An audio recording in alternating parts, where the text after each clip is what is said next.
Bah, en fait, j'avais, comme une sorte d'empathie profonde, aujourd'hui pour, les supporters du PSG qui souffrent chaque semaine un petit peu plus et que même un soir de victoire contre Lens, parce que malgré tout, ça reste une victoire dans ce qui était le choc de cette journée de championnat, et bien même là, tu as l'impression que tout ce qui entoure le match, bah, ça sent pas bon. Il y a toujours quelque chose. Tu peux jamais être totalement satisfait. Heu, les résultats, ça finit par plus intéresser. Tu balances, je le répète, dans ce qui était le choc attendu. Bah, le match, il est quand même un peu pourri parce qu'il y a un carton rouge, et ça atténue un petit peu l'enseignement que tu vas tirer du match. Ils ont bien joué, ils ont pas bien joué. Alors tu retires du match le magnifique mouvement collectif entre Mbappé et Messi. C'est déjà ça. Tu prends voilà, une sorte de petit bonbon comme ça, tu te le mets dans la bouche, et tu as le peu de plaisir que tu peux avoir.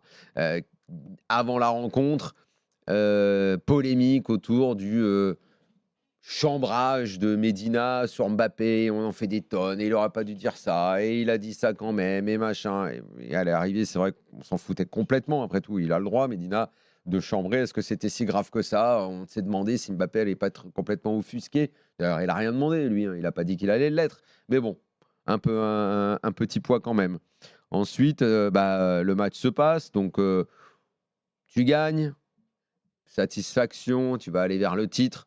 Mais gagner, le championnat, c'est toujours la même histoire, c'est toujours atténué, parce qu'immédiatement et forcément, comment veux-tu faire autrement? On te ressort que, eh bah, dis donc, il a fallu attendre la 31e journée, hein, pour, écarter définitivement Lens qui a un budget, limite, 10 fois, moins important que le tien.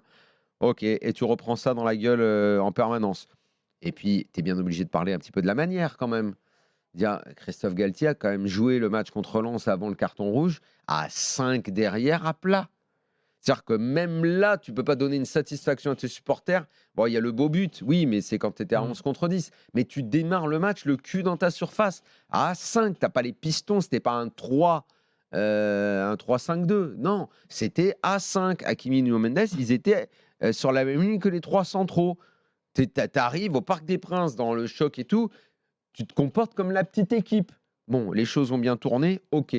Le match se termine et une histoire de chambrage. Parce que Kipembe, qui a envie de faire un peu la fête, parce que le pauvre, il a le pied à l'envers et il participe comme il peut. Mais tu pas vraiment le droit de chambrer parce que tu es dans un club riche contre un club pauvre et puis en plus tu piques le champ de l'adversaire, comme si toi tu en avais pas à toi pour, voilà, c'est pesant au fond et en fait alors tu vas me dire: «Ouais, mais toi qu'est-ce que tu en penses?» Mais le truc, c'est que je ne sais même plus quoi en penser de ça. Je sais Ah même plus maintenant quoi tu te poses penser. les questions à toi-même maintenant? Oui, un peu, parce qu'en fait, Kipembe, je trouve ça à la fois, j'ai envie de Il lui a fait dire ta relance. à la fois, j'ai envie de lui dire: «Mais évidemment qu'il a le droit de le faire, évidemment que le de chambrage, c'est l'essence du foot. Évidemment que Kipembe, il a le droit de chambrer, pourquoi il l'aurait pas?» Et en même temps, je peux pas m'empêcher de trouver ça un peu ridicule. Mmh. Évidemment que c'est un peu ridicule. Mais si je peux me permettre Daniel, juste avant de te laisser terminer sur ce point précis, ce qui est le plus dur et ce qui résume un petit peu tout ce que tu dis sur ce désastre affectif un peu, tu vois? C'est ce moment triste, dans le moment gai qui est, le record de titres nationaux. C'est que au moment où il fait ça, Kimpembe, si par exemple tu avais eu toute l'équipe, le groupe et même s'ils avaient piqué le champ des Lensois, Eh oui. j'aurais dit: «Bah, ah oui, c'est un énorme chambrage, Eh oui. tu t'en fous d'avoir un budget 10 Évidemment fois que tu t'en supérieur». fous, Mais bien ils sûr. étaient 3-4 autour Et de lui, voilà. lui la jambe posée sur Et sa voilà. béquille. Mais c'est ça qui m'a fait de Bah, la peine. tu complètes ce que j'allais Tu vois, dire. c'est plus cette image Eh qui oui. m'a choqué. L'image C'est avait un pas côté c'est pas c'est pas pathétique. Kimpembe, j'entends, Non, mais bien il sûr est que teubé, non. fallait pas Mais machin. bien Non, sûr que non, bien moi je sûr que m'en non. fous Tu vas honnêtement. pas t'empêcher, sinon tu De fêteras plus même que, jamais comme tu rien as et dit, tout. j'étais d'accord avec Medina pour ce qu'il a dit, parce que sinon on a des confs de presse totalement Ah aseptisés. oui, Et je suis d'accord avec on reproche à n'importe quelle expression de caractère.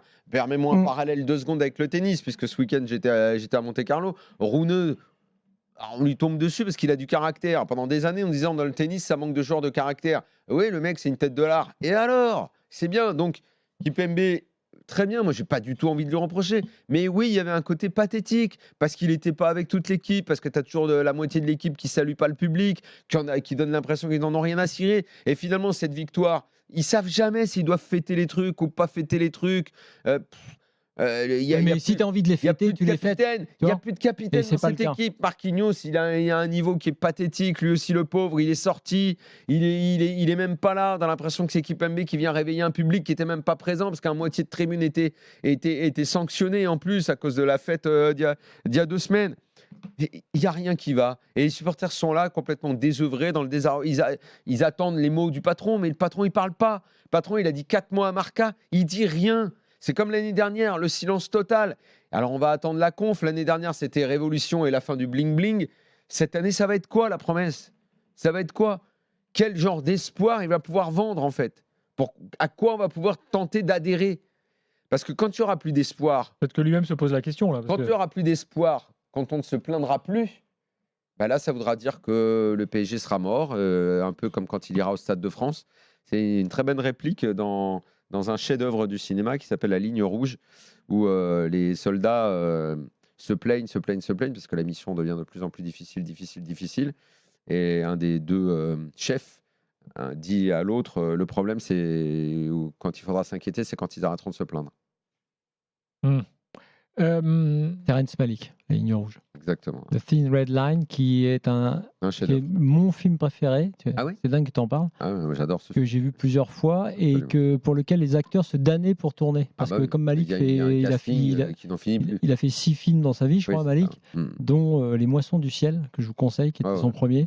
Et ce film est absolument magnifique sur un sentiment, entre autres, parce que c'est pendant la guerre, sur la peur. Le sentiment, la peur réelle telle que tu la ressentais à la guerre, dans ces moments de silence. Non, mais ce sentiment-là, oui, mais en l'occurrence, par exemple, ce sentiment-là, le vent, il y a tellement de réflexions. Le vent, la peur, l'attente et la crainte d'y passer, sont bien restitués. Arrêtons-nous 2 secondes là-dessus, parce que j'en ai pas beaucoup parlé. Bon, il est clair qu'aujourd'hui, il y a une double responsabilité à cela. D'abord, je pense que les Qataris ont envie d'un stade plus grand, ce qu'on peut comprendre.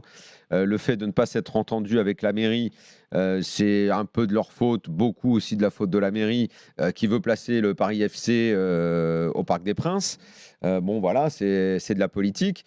Maintenant, entre construire un nouveau stade, comme l'ont fait d'autres clubs dans le passé ailleurs en Europe, je pense que ça, les supporters auraient pu le comprendre, même si c'est difficile, parce que le Parc des Princes est peut-être beaucoup plus que les fameux clubs dont on a parlé avant, où ils avaient le stade de la commune, machin.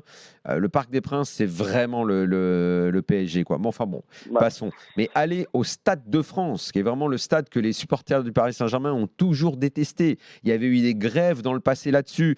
Canal+, à une époque, avait évoqué ça. Colonie Capitale. Ça, c'est toujours été une sorte C'était le débat du club résident à l'époque du Stade de France. Voilà, le truc du club résident. L'État, à un moment, avait même mis la pression. Vous devriez y aller, machin. Le PSG n'a jamais voulu. Bon, le Red Star pouvait pas parce qu'il n'y avait pas assez de supporters pour ce club.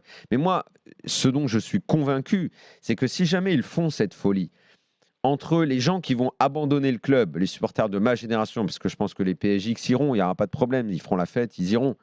Mais je suis convaincu que 80 000 personnes en France, aucune équipe ne remplira un tel stade. Il n'y a pas 80 000 personnes en région parisienne qui iront soutenir le Paris Saint-Germain au Stade de France, en plus avec la gestion du club comme elle est faite en ce Daniel, moment. attention, peut-être pas 80 000 supporters historiques du PSG, parce qu'effectivement, il y a eu un renouvellement. Avec des places cadeaux, alors peut-être avec des places moins chères qu'aujourd'hui, ça c'est sûr. Mais aujourd'hui, ils refusent du monde tout le temps à Paris. Attends, puisqu'ils veulent augmenter... Tu mets 30% de touristes, puisque leur problème, 30% de places pas chères. Les touristes vont aller au Stade de France. Mais là, mais c'est un délire, en fait. Il n'y a pas 80 000, mais vous ne vous rendez pas compte de ce que c'est. C'est énorme à remplir.